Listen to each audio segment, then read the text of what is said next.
nei vienas žmogus jums negali patarti realiai, ką jums reikia daryti.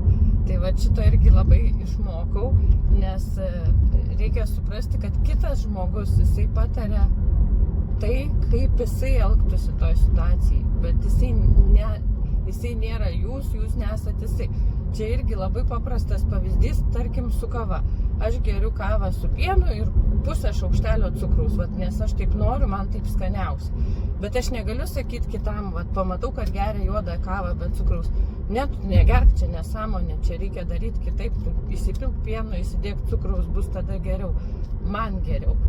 Tam kitam žmogui tikrai nebus geriau, nes mes skiriamės, mūsų norai, poreikiai, skoniai skiriasi. Čia aš duodu tokius paprastus, buitiškus pavyzdžius, bet juos lengviausia pritaikyti bet kur kitur.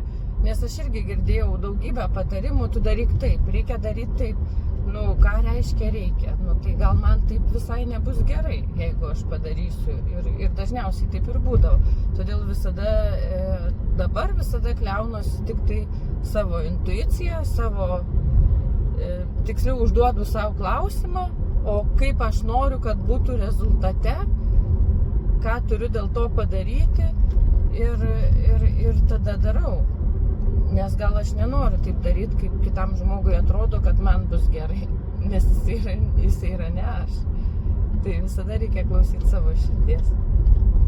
Kiti gali patarti kažkokius, pasiūlyti techninius sprendimus, kažkokią tai pagalbą, kurie jie gali suteikti, tarkim, bet negali priimti sprendimo už jūs, ko jūs norit ar nenorit. Čia tik tai jūs patys žinot. Tai linkiu visiems įsiklausyti save ir rasti būdų.